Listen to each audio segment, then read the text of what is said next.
desesperados. En Fazbear Entertainment estaban desesperados.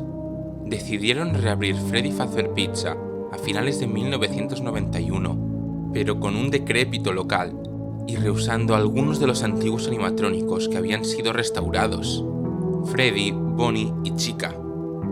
Puppet, los trajes de Springlock y Foxy también estaban en la pizzería, aunque no a la vista del público, debido a que no tenían suficiente presupuesto para arreglarlos. El restaurante apenas lograba sostenerse en pie. El daño que William había hecho a la imagen de la compañía había sido permanente. La peste a muerte y decadencia inundaba el restaurante. Y por mucho que todo hubiera sido arreglado, la sangre de los niños seguía presente en la memoria de todos. Debido a la fortuna que se gastaron en los toy para poder seguir adelante, vendieron el edificio donde tenían sus oficinas. Esto provocó que el restaurante fuera la sede de la compañía, guardando todos sus documentos, diseños y el traje de Spring Bonnie en la sala segura, donde los animatrónicos no podían entrar, mientras que dejaron los repuestos de animatrónicos y utilería que no usaban de forma regular en un trastero aparte.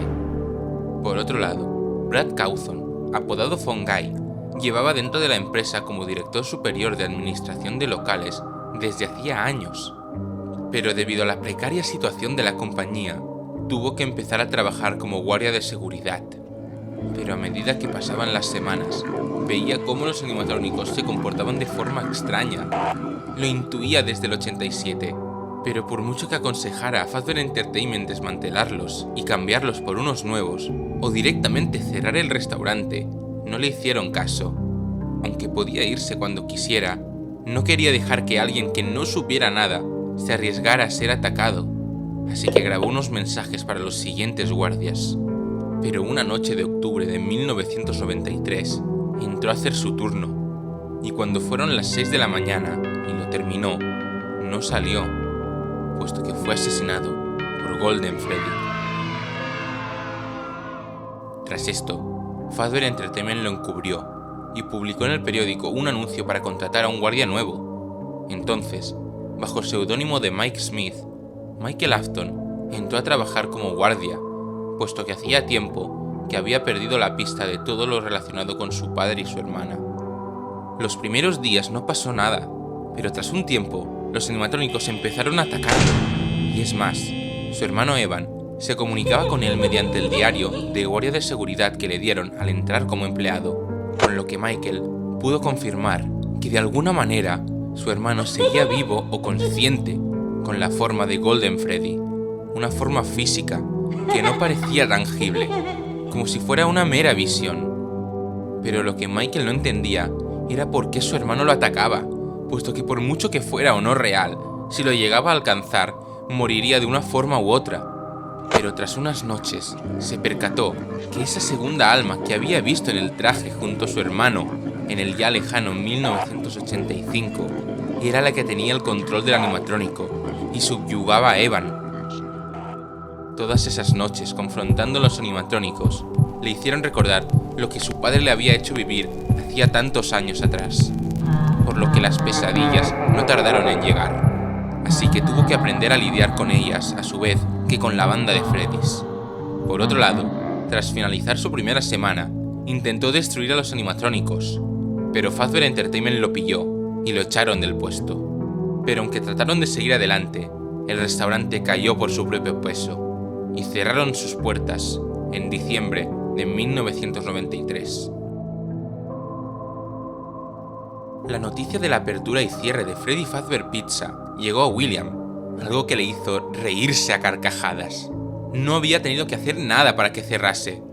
Un restaurante con el nombre de Freddy's no aguantaba ni su propio peso. Tras unos días, regresó a Hurricane de nuevo para robar los planos de los animatrónicos, que estaban en la sala segura, para así poder seguir con sus experimentos y sus creaciones sin tener que empezar de cero.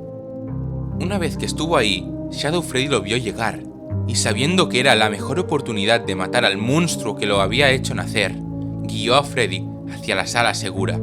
Pero hubo un problema.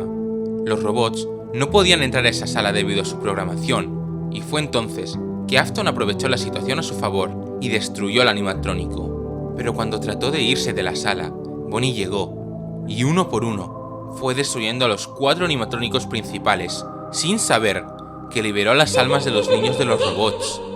Estas lo acorralaron en la sala segura. Gabriel, Jeremy, Susie, Fritz y Cassidy, que al no tener una forma física definida, podía manifestarse con el aspecto que quisiera. En ese momento, Afton lo entendió todo. La marioneta había quedado poseída por Charlie cuando la asesinó en aquella lejana noche de 1983, y de alguna forma, esta guió a las almas de los 5 niños para que controlasen a los animatrónicos, pero al destruirlos, los había liberado a todos. Las almas empezaron a acosarlo, y en un ataque de pánico, entró en el antiguo traje de Spring Bonnie para poder huir hasta la salida, puesto que sabía que si salía de la sala segura sin el traje, Puppet o Golden Freddy lo podían estar esperando para atacarlo. Además, ¿cómo acabas con algo que ya está muerto? Esperaba asustar a los niños con el traje, un traje que les recordara la horrible forma en la que habían muerto. Después de todo, seguían siendo niños. Afton remarcaría su poder justo como en el día en que habían perecido. Él era el genio, él era el hombre tras el asesinato, él era el hombre a cargo.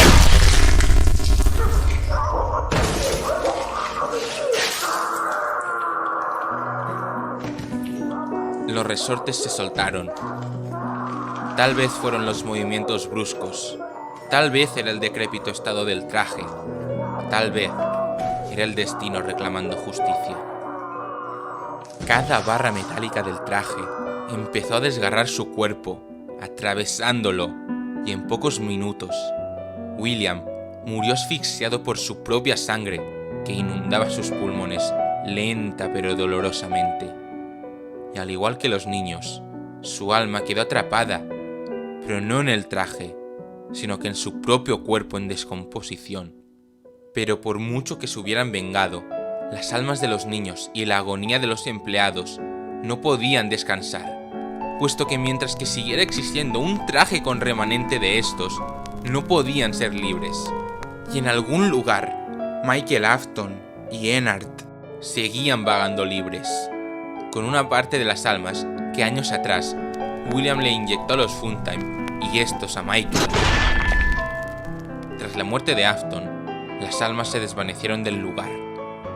Puppet y Golden Freddy se mantuvieron ocultos en el restaurante, alejados del cadáver de Afton, que se descomponía con el traje de Spring Bonnie. Los años iban pasando, y William no podía hacer nada para huir del local, puesto que el día que entró a la vieja pizzería para destruir a los animatrónicos, cometió el error de hacerlo de noche. Y debido a la falta de un modo nocturno del traje, y que si no había gente en el local, la programación le prohibía moverse de día, se quedó atrapado en la sala segura, impotente ante dicha situación. William estaba condenado, y era su culpa. Todos esos actos de violencia gratuita le habían pasado factura, una factura de sangre y sufrimiento. Un tiempo después, algunos empleados de Fazbear Entertainment fueron al local para recoger las pocas cosas de valor que quedaban y para sellar la sala segura. El señor Fazbear estaba ahí y entró una última vez a la sala segura para revisar si había algo de valor, dándose cuenta del cadáver rodeado de sangre que había en el traje de Spring Bonnie. Sabía que era su deber llevar el cuerpo a un hospital, pero la posible demanda por negligencia y muerte accidental los podría arruinar por completo, así que decidió dejarlo ahí para que se pudriera en el olvido, sin siquiera mirar quién era.